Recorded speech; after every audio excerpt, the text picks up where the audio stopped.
मैं मौजूद हूँ न्यूयॉर्क के टाइम्स स्क्वायर में। आप देख सकते हैं कि दिन के वक्त भी यहाँ किस तरह से जगमग है। ये जगमग क्यों है? चारों तरफ से इन्होंने एक ही जगह में सारी बिल्डिंग बना दी है और उससे जो अंधेरा हुआ है उस अंधेरे को दूर करने के लिए एलईडी स्क्रीन लगाकर चकाचौंध पैदा कर रहे हैं और कुछ है नहीं। तो तकनीकी कई बार अपने फालतूपने की वजह से अपना रास्ता ढूंढ लेती है और वो एक ज़रूरी हिस्सा बन जाती है। और टाइम्स स्क्वायर में अगर आप आएँ तो बहुत कुछ ख़ास नहीं है। बहुत सारी दुकानों दफ्तरों का एक जमावड़ा है यहाँ पर, लेकिन हर इमारत के बाहर ये जो चकाचक चमकने वाली जो एलईडी स्क्रीन लगा दी गई है उससे ये जगह ख़ास नज़र आने लग जाती है। ऐसा लगता है कि हमारा शहर इस तरह से नहीं चमक रहा है तो गरीब है, हमारे घर में इस तरह के एलईडी स्क्रीन नहीं है तो हम गरीब हैं। लेकिन खैर ये जगह इसी तरह से स्वीकार की जाती है और यहीं पे बहुत सारे लोग पैसे देकर इस तरह के एलईडी स्क्रीन पर अपना विज्ञापन डालते हैं और हम जैसे लोगों को बताया जाता है कि न्यूयॉर्क में बड़ा नाम हो गया है क्योंकि यहाँ पर आपकी तस्वीर यहाँ पर डाल दी गई। वो पैसा देने से मैं भी अपनी तस्वीर डाल सकता हूँ और आप भी बहुत पैसा लेकर आएँ तो अपना टाइम्स स्क्वायर पर अपना विज्ञापन दे सकते हैं कि आपके पास कोई काम नहीं है, आप यहाँ पर पैसा दे के न्यूयॉर्क के टाइम्स स्क्वायर में आप अपना विज्ञापन दे रहे हैं। तो खैर हम यहाँ पर क्यों हैं? हॉलीवुड में हड़ताल हो गई, इसलिए 1 महीने से ज़्यादा समय से हॉलीवुड में हड़ताल है। अब आप समझिए कि यहाँ पर आर्टिफिशियल टेक्नोलॉजी के आने के बाद जिस तरह से तबाही आने वाली है, हम भारत में कितने बेखबर हैं। हिंदू मुस्लिम एंटी मुस्लिम बहसों में लगे हुए हैं और यहाँ एआई आर्टिफिशियल इंटेलिजेंस के कारण लोगों की नौकरियां जाने वाली हैं, उनके पगार कम होने वाले हैं, उनके काम के घंटे कम होने वाले हैं। जिन कार्यों को सीखने के लिए उन्होंने पूरा जीवन लगाया और अपनी महारत हासिल की, अब उन सब की नौकरी और कमाई ख़तरे में पड़ गई है। ये जो लाइन आप देख रहे हैं, ये लाइन हॉलीवुड में फ़िल्म के निर्माण से संबंधित बहुत सारे विभाग होते हैं। मेकअप से लेकर टेक्नीशियन से लेकर प्रोडक्शन असिस्टेंट से लेकर 1000 प्रकार के विभाग होते हैं और एडिटिंग में भी, कलरिंग में भी और इस तरह के विभागों से जुड़े हुए ये वो लोग हैं जिनकी अपनी एक पेशेवर पहचान है जो कई वर्षों में बनाई गई है। मगर अब आर्टिफिशियल टेक्नोलॉजी ये करने वाला है कि इनकी ज़रूरत को ख़त्म कर रहा है। ये सारा कुछ जो हाथ से, जो इंसानी दिमाग से और उंगलियों के हुनर से हुआ करता था, अब उंगलियों की ज़रूरत नहीं रही। अब आर्टिफिशियल टेक्नोलॉजी से इन सब का काम पूरा हो जाने वाला है। तो ये वो वर्ग है जो अभी से अपने अस्तित्व को लेकर चिंतित हो गया है। सिर्फ कल्पना के कारण चिंतित नहीं हुआ है क्योंकि हॉलीवुड में एआई का इस्तेमाल होने लगा है जिसकी वजह से इनकी कमाई कम होने लगी है और इनकी ज़रूरत कम होने लगी है। तो क्या हम इस बात को लेकर चिंतित हैं कि आर्टिफिशियल इंटेलिजेंस जब हिंदुस्तान में अपनी धमक देगा तो हमारी अपनी ज़िंदगी पर क्या असर पड़ने वाला है? तो जितना मैं पढ़ सका हूँ वहाँ पर मोटा मोटी बात आपको ये समझा सकता हूँ कि इनमें से बहुत सारे स्क्रिप्ट राइटर हैं। अब स्क्रिप्ट राइटर स्क्रिप्ट लिखता है, अब एक सिचुएशन उसको दी जाती है कि इस हालात को आप डायलॉग के साथ आप इसकी कल्पना गढ़ दें। वो घंटों लगाता है, मेहनत करता है, बहुत सारी किताबों को पढ़ता है और एक सीन की कल्पना गढ़ता है। मगर अब क्या होगा कि चैट जीपीटी इस तरह की जो टेक्नोलॉजी आई है उससे स्क्रिप्ट राइटर की ज़रूरत ख़त्म हो जाती है। वो 10-12 विकल्प पेश कर देगा डायरेक्टर के पास स्क्रिप्ट के या फिर किसी सीन के विवरण का बहुत सारा विकल्प होगा। तो इस तरह से इनकी कमाई यहाँ पर कम हो जाएगी। अब इनमें से मेकअप आर्टिस्ट हैं। अब एआई जो है, मान लीजिए कि मैं एंकर हूँ, मेरी एक तस्वीर लेगा और उस एक तस्वीर से हाव भाव से वो कई रूप बना देगा कि जैसे मैं न्यूयॉर्क टाइम्स स्क्वायर पर भी हूँ या फिर मैं कहीं इंग्लैंड में हूँ या फिर जापान में हूँ और अलग अलग सीन पे एक एक्टर को अलग अलग सीन करने के लिए अलग अलग जगहों पर जाना होता है। मगर एआई की टेक्नोलॉजी के कारण एक ही जगह पर तस्वीर लेकर उस एक्टर का हम कई बार इस्तेमाल कर सकते हैं। तो अगर आप एआई से एक्टर को से एक्टिंग करा लेंगे तो फिर क्या होगा? तो मेकअप आर्टिस्ट की ज़रूरत नहीं रह जाएगी, तो वो बेकार हो जाएंगे जो उन्होंने अपना हुनर सीखा था। और इसी तरह से जो एक्टर है सिनेमा में केवल सुपरस्टार नहीं होता बल्कि सुपरस्टार भी इस एआई से प्रभावित हैं, क्योंकि उनका चेहरा एक बार इस्तेमाल किया जाएगा और पूरे दिन उस चेहरे से एआई के ज़रिए काम कराया जाएगा। तो अभी ये बात होने लगी है कि आधे दिन की ही पगार दी जाएगी। इसलिए यहाँ पर फिल्म निर्माण से जुड़े तमाम लोग मिलकर 1 महीने से हड़ताल कर रहे हैं। किसके खिलाफ? वार्नर ब्रॉस के खिलाफ, नेटफ्लिक्स के खिलाफ, अमेज़न प्राइम के खिलाफ। ये जो बड़े बड़े प्रोड्यूसर हैं, जो सिनेमा बनाते हैं, सिनेमा रिलीज़ करते हैं, जो कमीशन करते हैं, इनसे एक झगड़ा चल रहा है कि हमारी पगार को सुनिश्चित करो। कितना पैसा दोगे? हर साल 11% की वृद्धि होनी चाहिए, पर ये लोग कह रहे हैं 5% से ज़्यादा वृद्धि नहीं देंगे। इसका मतलब ये हुआ कि 2023 में जो कमा रहे हैं उनकी असली कमाई 2020 के बराबर होगी, तो कमाई घट गई। दूसरा, उनकी ज़रूरत कम हो गई। इसलिए ये हड़ताल जो है हॉलीवुड में चल रही है। जो और ये देख लीजिए, स्टूडियो और एक्टर के बीच की ये लड़ाई है। आप हिंदी सिनेमा के दौर को याद कीजिए कि पहले मुंबई में किस तरह से महबूब स्टूडियो हुआ करते था और इस तरह के कई स्टूडियो हुआ करते थे। वो तय करता था कि किसे काम मिलेगा, किसे काम नहीं मिलेगा, और पूरे फिल्म इंडस्ट्री का निर्माण स्टूडियो के हाथ में था। बाद में आज़ाद होता है और अब फिर इस तरह के स्टूडियो की जकड़न में वो फिल्म निर्माण आ जाता है कि अगर आप इस स्टूडियो से नहीं जुड़े हैं तो आपको काम मिलना मुश्किल हो जाएगा। अब इन सब की दिहाड़ी से लेकर मासिक और सालाना कमाई प्रभावित होने वाली है, जिसे करने के लिए, हासिल करने के लिए लोगों ने ज़िंदगी अपनी बनाई है। आप कल्पना कीजिए कि मैं एक्टर हूं, जो कि नहीं हूं। हमारे देश में तो अभी एक ही एक्टर हैं, वो किसी भी विषय पर एक्टिंग कर देते हैं। और तो मान लीजिए उन्हीं की तस्वीर बना ली गई, एक्टर की तस्वीर बना ली गई। सिनेमा का एक प्लॉट है और एक्टर को अलग अलग भावों का प्रदर्शन करना है। तो अलग अलग भावों का प्रदर्शन करने के लिए आपको अलग अलग तरह के मेकअप चाहिए, अलग अलग तरह की लाइटिंग चाहिए, अलग अलग तरह की ध्वनियाँ चाहिए, और उसे रिकॉर्ड करने वाला रिकॉर्डिस्ट चाहिए। ये सब ज़रूरतें अब एआई से ख़त्म हो जाएंगी और इनका कम हो जाएगा। तो ये लोग चाहते हैं कि नई व्यवस्था में हमारी शर्तें क्या हो, इस पर बात कीजिए। अगर आप मेरी तस्वीर लेकर पूरे दिन अगर आप उसका इस्तेमाल करते हैं, 10 लोकेशन पर इस्तेमाल करते हैं, डिजिटल कॉपी करते हैं, तो उसकी कॉपीराइट किसके पास होनी चाहिए, उसकी रॉयल्टी किसके पास होनी चाहिए।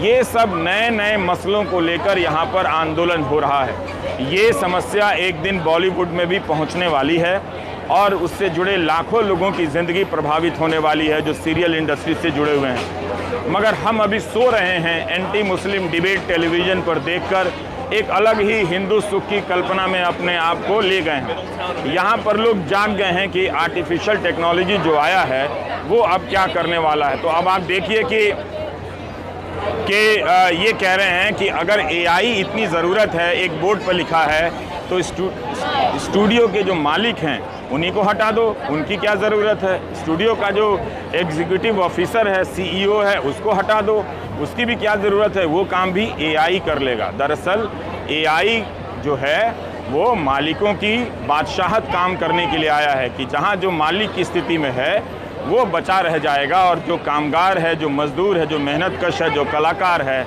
वो सब गायब कर दिया जाएगा। इसीलिए यहाँ टाइम्स स्क्वायर पर ये हड़ताल आपको नज़र आ रही है।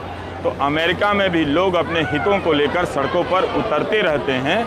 ऐसी बात नहीं है कि हम इस समाज के बारे में ऐसी धारणा बना लेते हैं कि यह समाज केवल बर्गर खा रहा है।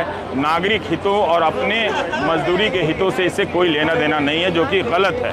पिकेटिंग इसे कहते हैं। इस पिकेटिंग के भीतर कौन आएगा, इनकी क्या अधिकार हैं, ये किस हद तक प्रदर्शन कर सकते हैं, इन सब बातों को लेकर पूरी जानकारी दी जाती है, तब यहाँ पर आते हैं। तो इतने लोग हॉलीवुड से जुड़े हुए लोग जो हैं, उत्पादन से जुड़े हुए, टाइम्स स्क्वायर पर आए हैं और हम आपको ये लेकर आए हैं क्योंकि हम यहाँ पर थे वाइल वी वॉच्ड के सिलसिले में। तो हमें लगा कि ये इसकी जानकारी आपको दी जानी चाहिए कि भारत में भी ये दिन आने वाला है।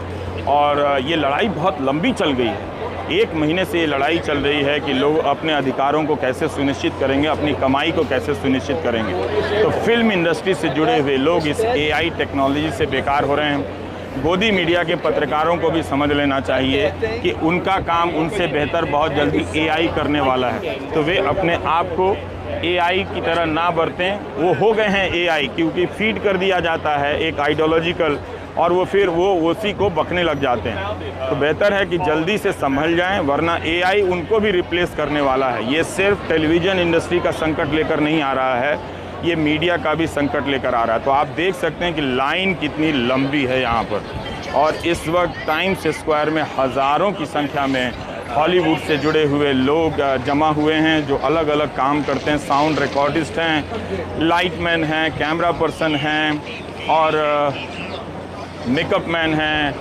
फिल्म कलाकार हैं, बहुत सारे कलाकार हैं, सिद्धहस्त कलाकार हैं, और स्क्रिप्ट लिखने वाले हैं, संवाद लिखने वाले हैं, ध्वनियाँ बनाने वाले हैं, म्यूज़िक हैं, संगीतकार हैं। ये सब एक झटके में बेकार होने वाले हैं, और उसकी शुरुआत हो रही है।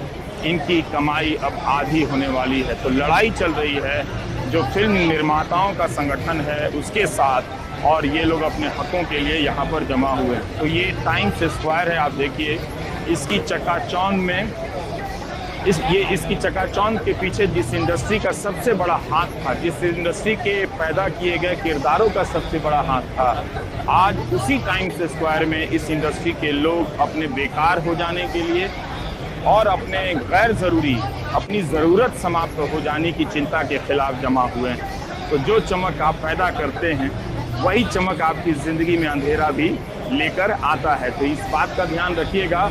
और ये प्रदर्शन अब शुरू हो रहा है। हम चाहते हैं कि थोड़ा वीडियो आप भी देखें, और हमें अब विदा लेने का समय है। मगर ये बहुत दिलचस्प लड़ाई है, बहुत ही दिलचस्प हड़ताल है इस वक्त जो दुनिया के इस हिस्से में हो रही है, जिस शहर में हर दूसरा आदमी आर्टिफिशियल टेक्नोलॉजी का या तो इस्तेमाल करने लगा है या फिर इसके ख़तरों की बात करने लगा है। और वो ख़तरा कैसा आएगा वो यहाँ पर दिख रहा है, जो कि भारत में अभी दिखाई दे उस बात ही नहीं हो रही है। यहाँ पर आप देख सकते हैं कि कितनी बड़ी संख्या में लोग जो हैं वहाँ पर देख रहे हैं। अब ये क्या कर रहे हैं, ये नैस्डैक है। अब इसकी तस्वीरें यहाँ ली जा रही हैं। तो एक तरफ बाज़ार चमक रहा है और दूसरी तरफ उस बाज़ार जिस समाज में है उसकी ज़िंदगी में एक किस्म का नया अंधेरा आ रहा है। उनकी कमाई कम हो रही है, कमाई जा रही है। इतने सारे लोगों पर बेरोज़गार होने का संकट है। ये एआई, आर्टिफिशियल टेक्नोलॉजी, फिल्म और मीडिया से जुड़े लोगों की ज़िंदगी में लेकर आ रहा है।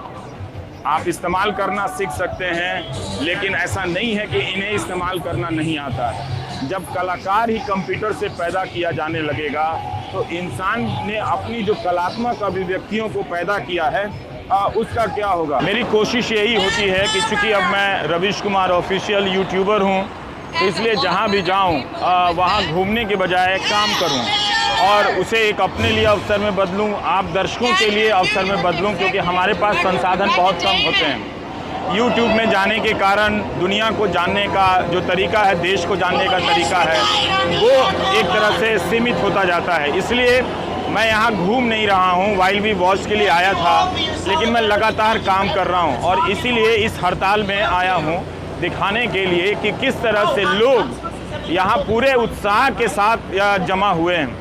और एक महीने से ये हड़ताल चल रही है, मगर किसी का चेहरा, किसी का हाथ थका हुआ नज़र नहीं आता है। और लोग यहाँ पर रजिस्ट्रेशन करा रहे हैं, पंजीकरण करा रहे हैं और छुपकर नहीं आ रहे हैं। यही नहीं, दूसरे पेशे के लोग जिनका फिल्म निर्माण से संबंध नहीं है वो यहाँ आ रहे हैं।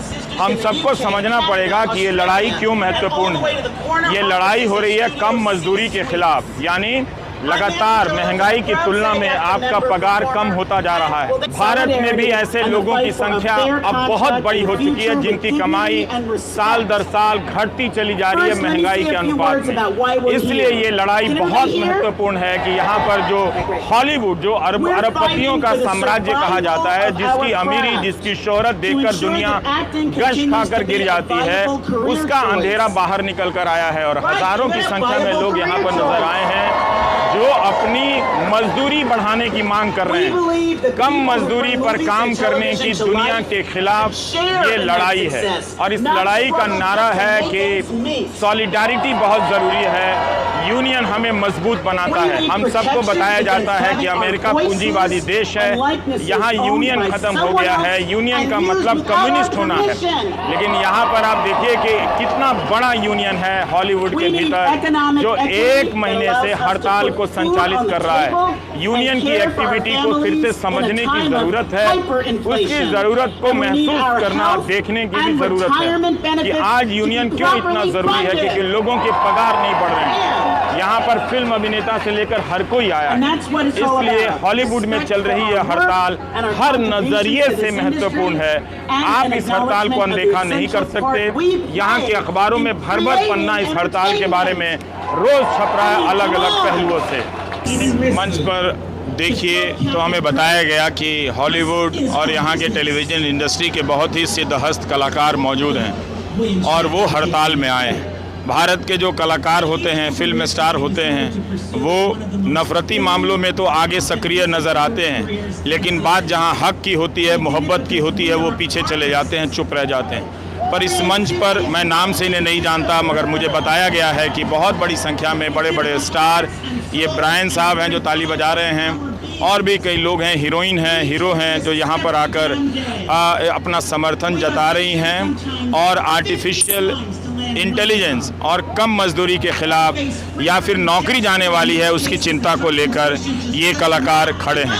हमारे फिल्म कलाकारों को देखकर लगता है कि दिन दुनिया से कोई मतलब नहीं, मगर यहाँ आप देख सकते हैं इस हड़ताल के ज़रिए कि वो कितना खतरा उठा रहे हैं उन्हीं स्टूडियो के खिलाफ, उन्हीं बड़े बड़े डिस्ट्रीब्यूटर के खिलाफ जिनके ज़रिए इनका प्रोग्राम जाता है।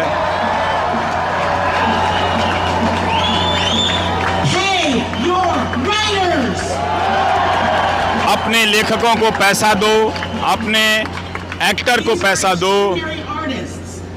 इस तरह के नारे यहाँ लगाए जा रहे हैं। पे योर राइटर, पे योर एक्टर्स।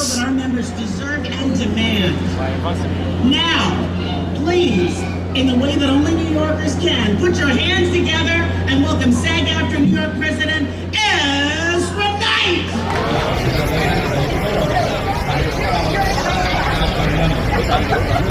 यस, आप बहुत प्रदर्शन कर रहे हैं, जोश में हैं, तो हमने भी साथ दे दिया।